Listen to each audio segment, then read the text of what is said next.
in the investigation. This is a true example of how law enforcement agencies at all levels can come together to make a difference in the lives of the families that we serve. I'd also like to thank Netflix and Unsolved Mysteries and Crime Stoppers for helping bring national attention to Aziz's case, making it possible for more eyes to be on the lookout for him. While we've made significant progress in this case, this is still an ongoing investigation. We are continuing to gather information to fully resolve this case and ensure that those responsible are held accountable. This reminds us all of why we do this work. It's my privilege as the sheriff to lead such an amazing group of people. Our deputies and our dispatchers, they did just an amazing job to solve this case.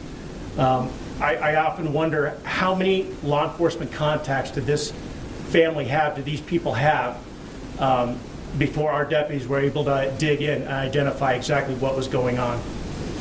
Today, thanks to their work, a child is now safe and a family can now begin to heal. And with that, I'd like to turn it over to U.S. Marshal for the District of Colorado, Kirk Taylor. Thank you, Sheriff. Thank you, Sheriff, and good morning. Thank you for having us here today.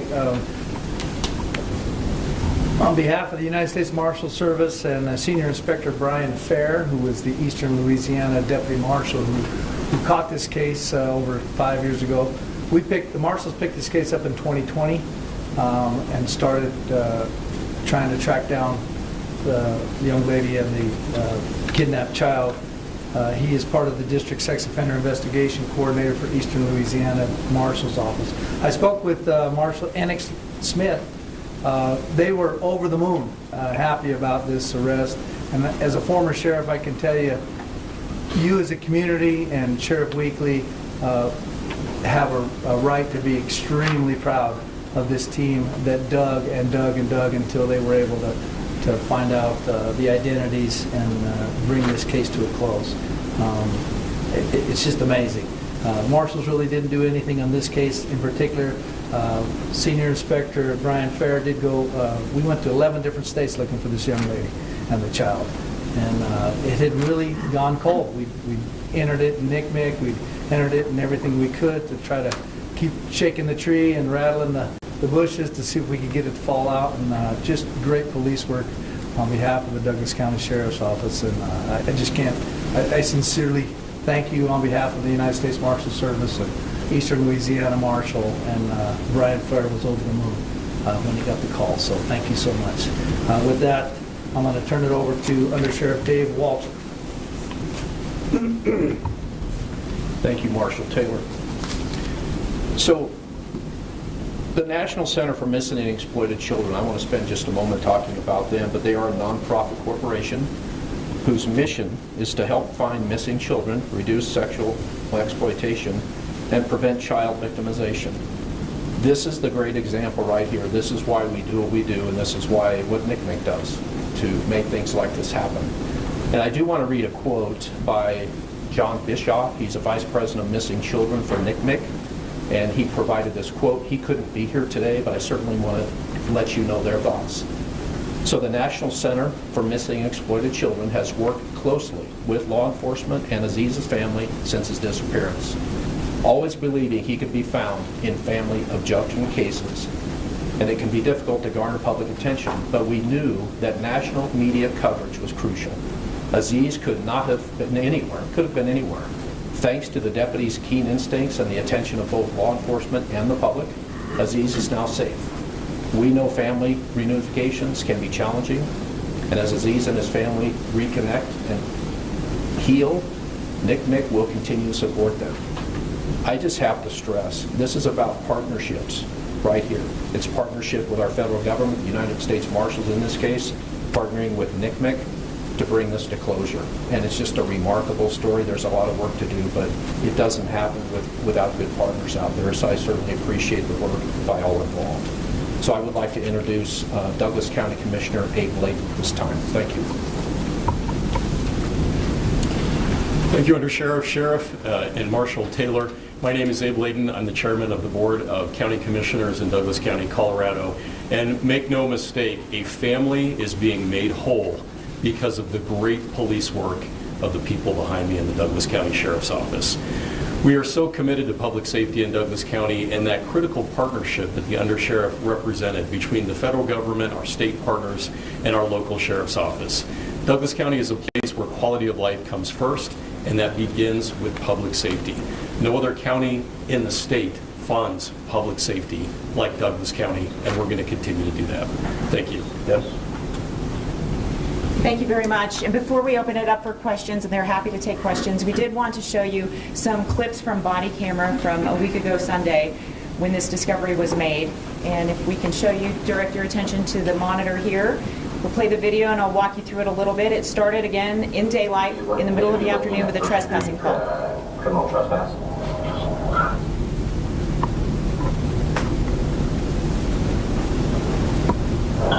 All right. Like I said, I just wanted to confirm that with you and make sure that that was the route that we were wanting to go, or if you wanted them just trespassed from the house where they can't be a buyer or anything like that.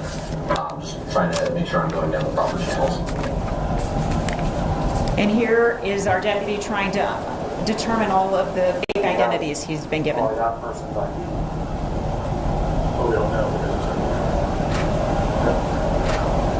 Well, let's see when there's a Georgia driver's license, that the number comes back to a lady born in 1921. The name, yeah. It's a lady. Yeah, born in 1921. And here they are on scene, putting their heads together, trying to figure out what exactly they were dealing with. And by this time, there were several deputies on scene, getting multiple stories from the suspects.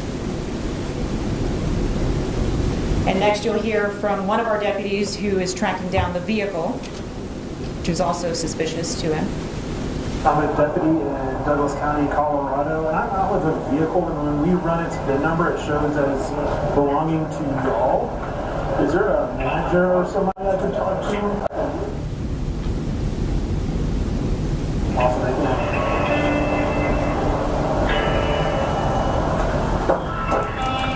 And next is what I like to describe as the aha moment, when the deputies realized that there was a warrant out for this woman's arrest and that children were involved. Does it say what agency?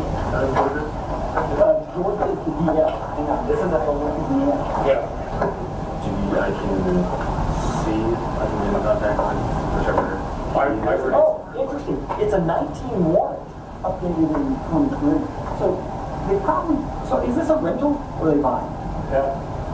So it's to an alias that they've given us, the dead guy. It's when the dead guy that he says he is the one that's got it registered. And when I pull up the registration, it's that guy's name plus a trust listed. Okay, so they're just,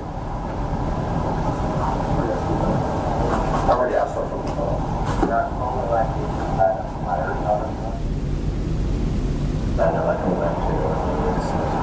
okay. Here's your Kano PD, Louisiana, and the phone number right There, you'll have it all. You'll have her name, date of birth, if you want.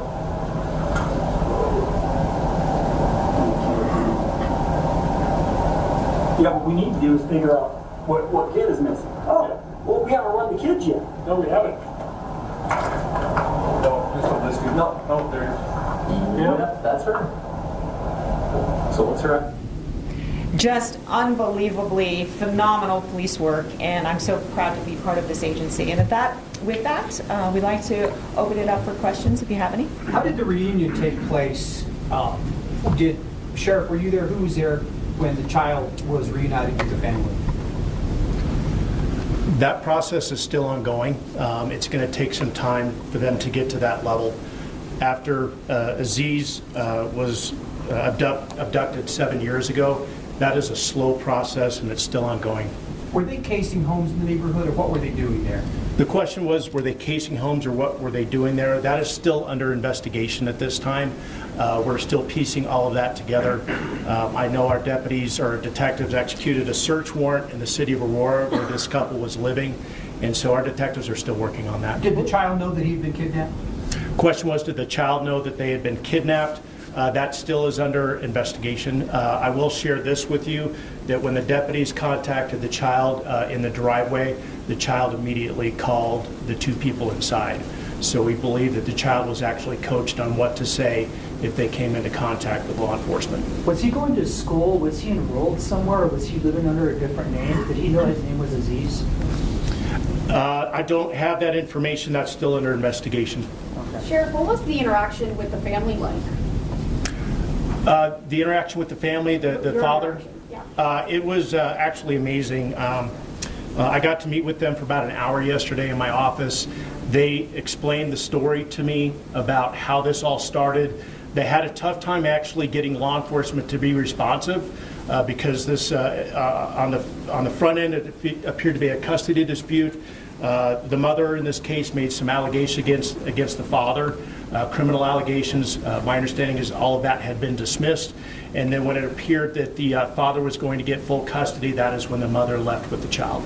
Do we know what led them to Colorado specifically and to Douglas County? I mean, you mentioned that there was 11 states that were searched in this process, but what led them to Colorado, do we know? The question is what led them to Colorado. That is still under investigation. We believe that they have actually been all over the country. Sheriff, is there any indication that any harm had been done to the missing child? The question was, has there been any indication that there was any harm done to the child? No, both children that were contacted appeared to be healthy. Where's the boy now, Sheriff? Has he been physically reunited with his father, or is that still, like you say, not going to happen? That's, the question is, has the child been reunited with the father? That has not taken place yet. There's still a transition that is underway right now, and the child's location is confidential. What's the role the man who was arrested played in all of this? The question was what was the role that the man had to play? That he was involved in terms of being an associate with Rabia.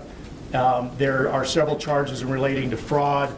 There were several identifications that were discovered in the vehicle that our detectives have done a search warrant on. And so again, that there's a litany of charges that he is also facing. Both suspects in this case are being held in the Douglas County Jail, each with $1 million bond. Would this be a state charge, or would this go up to a federal level case too? I'll let the DA, DA Brocker, do you want to take this one? Sure.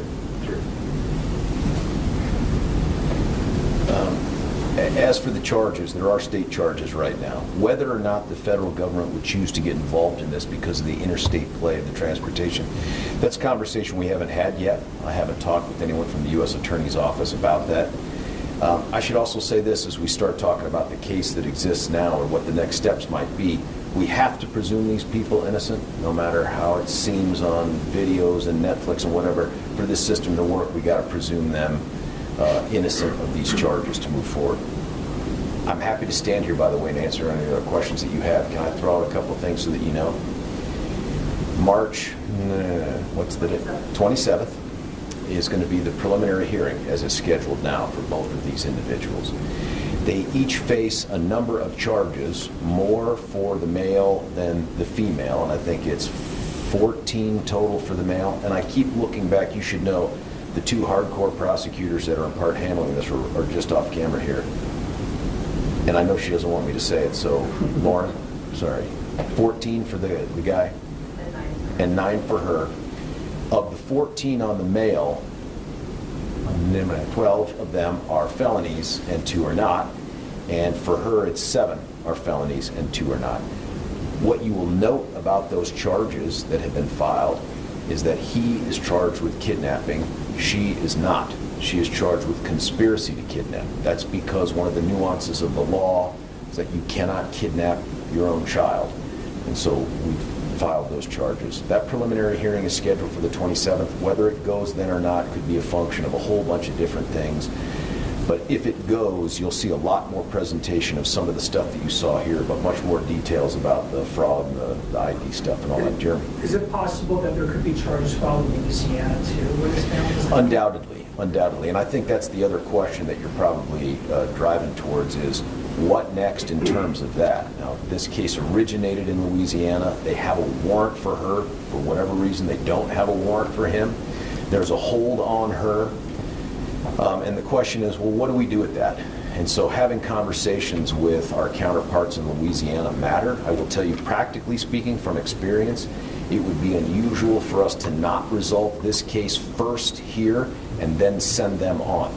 Once you lose control of somebody, anybody in the system will tell you that you very rarely get them back. So whatever we have going on here, my focus will be to try to get as much justice as I can out of that in the context of the case that we have, and then probably figure out a way to get them where they need to be to address those charges. Without getting into too much detail with the other child, I'm going to get the protectives, privacy.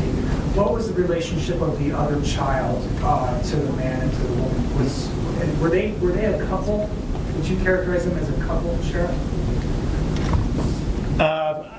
I'm not going to be able to answer that question at this time. Okay. Do we know Yes, how ma'am. long they were in Colorado for? I do not have that. I know detectives are working on that. How easy or how hard is it to stay under the radar for this long period of time without some kind of limp somewhere? Well, honestly, it's attention to detail. Again, I'm just speculating. I'm guessing over the last 7 years, they probably had contact with law enforcement, whether it be a traffic stop or what have you, and that law enforcement officer may have just taken them for their word. We have IDs that were being used. Rabia, in particular, she claimed not to have identification. And so that's what's so great about this is our deputies and our dispatchers, they knew something wasn't right, they were following their gut, and they investigated further. They just didn't take it on face value and take the easy way out and move on. They dug and dug and dug for about 5 hours until they could figure out what was going on. I'm also proud of the fact that our deputies, while these two kids were in the middle of this, when our deputies are trying to figure this out, they went to a neighbor's house near the scene and they got food, they were watching Blue's Clues, they were keeping these kids occupied so they weren't in fear about what was going on. I'm just exceptionally proud of the work of my deputies. With these IDs and everything, is there a way to backtrack to see maybe they may have been stopped or questioned or whatever before?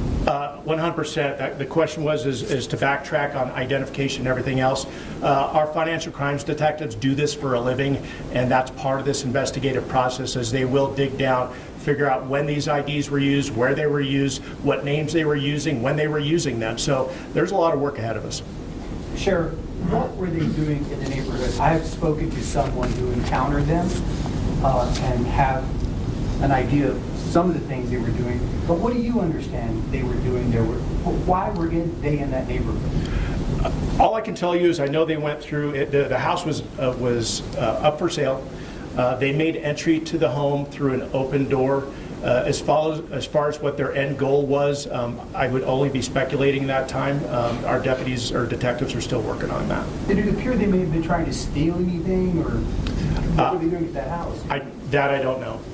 That I don't know. Have you guys seen any Ring doorbell video that might have seen as they moved about that neighborhood and what they might have been doing? And I know you can't show that to us, but can you tell us what that video shows? That is standard for our detectives to do that on any type of criminal cases, to gather Ring doorbell footage and things like that. That is still being reviewed, and I can't comment on what they have seen. Thank you. Did she show any remorse about this? The mother had made claims to her original claim to authorities in Louisiana about making allegations against the father, and that was her claim is why she left with Aziz. As I mentioned before, those charges in Louisiana have been dismissed, and when the mother absconded with the child was when the father was going to get full custody. Who was at the reunion? The father, not the reunion. You said you spoke to the father. The father was here in Colorado, is that right? That's correct. And who else was there? The father, and who was in that office with you? Can you say? I'll just say members of the family. Okay. Can you talk about you talked about the long process, the reunification process. I would imagine you have maybe Child Protective Services present, maybe some other state level, social workers be part of this process, Sheriff? That's correct. It is a slow process. Again, this father has not had contact. He told me for like a total of 9 years he has not seen Aziz. So this is the only life that Aziz has known, and so it is gonna take some time. So it's baby steps to get up to that point. And there's just a lot of work to be done for this reunification. It's not a simple process. Did the deputy who we saw in the video there, he was very surprised with that aha moment that Deb described. What did the deputies, how do they characterize that encounter with the parents? Were they nervous? Were they fidgety? Do you know any of that? Well, the two suspects that we contacted, they were both very nervous. Their stories were not adding up. Our deputies would ask them, what's your date of birth? Okay, how old are you? Basic police 101 stuff that we use on a daily basis to when we think people are lying to us. These are the tactics that they use to figure out that they were in fact being lied to, that there was more going on here, and that they needed to dig deeper to figure out what was going on. Is there any concern that they were going to escape or drive off or anything like that? Did the deputies ever feel that? Not that they have told me. Our deputies do an amazing job, so that is always a consideration for our deputies on the street when they're dealing with any type of an issue. One of the many things that they are dealing with when they have contact with any individual is what the unknown could be or what could happen. So there was no real concern of that, just because our deputies do an exceptional job. How long did it take from the time they arrived at the scene for them to realize that this was a very serious, dangerous matter? An hour, 2 hours? They were out there a total of 5 hours to get this figured out, and detectives eventually responded. They knew something was up within the first few minutes of arriving, that just things were not adding up. There was more to this going on. Just the stories weren't fitting with, a typical contact of somebody not breaking the law. And Sheriff, you may not know the answer to this question, but typically how long might it take for Aziz to be reunited with his family? Is there a general time frame, or I don't know if you can even answer that question? I really can't answer that question. I think it's going to take as long as it takes. It's a slow process, and they're going to take their time to do that. And really, we've never experienced something like that before. So, are there any other questions? I would like to wrap up by just asking the public, like Vicente mentioned, if you have any information about where these individuals have been over the past 7 years, we ask you to call Metro Denver Crime Stoppers, and their number is 720-913-STOP. That's 720-913-7867. We would love to hear from anyone who might have information that could help in this case. And also, we'd like to thank our media partners for being here and helping us to share this story and to get the word out. And I'll ask you just one last question. Yes. Would you consider, just as a public information request, is there any way we could see body cam video of that blurred out of the children at the scene, or perhaps? We are not going to release that at this time. Okay. We have a case to prosecute. Well, the district attorney has a case to prosecute. We are happy to provide the clips that we showed you here today of the moments really highlighting the work that our deputies did. So we'll get those to you after this news conference. I expected you would say no to the first part of my question. Thank you for asking, though. I have a simple question. I mean, just generally, you kind of wanted just national spotlight that this story has followed. I mean, now that Douglas County Sheriff's Office has found themselves in the middle of this, where do you guys see yourselves in the national spotlight when it comes to this? You said you've never dealt with something like this, so now where do how do you guys want to respond to that national spotlight if you're going to get it? I'll be honest with you, I'm blessed to be the sheriff of one of the finest law enforcement agencies in the entire state of Colorado, and I say that everywhere I go.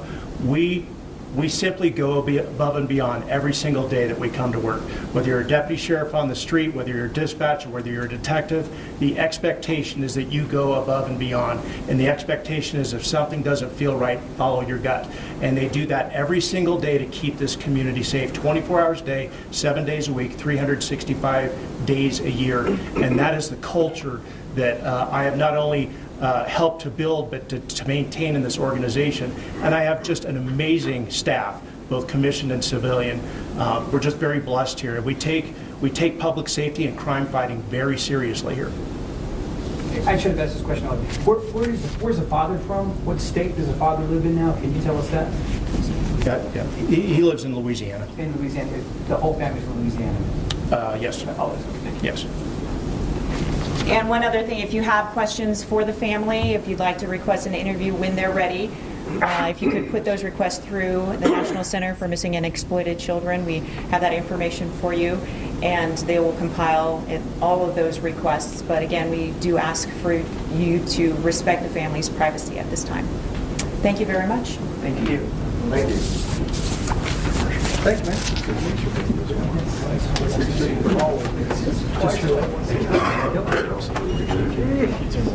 In order.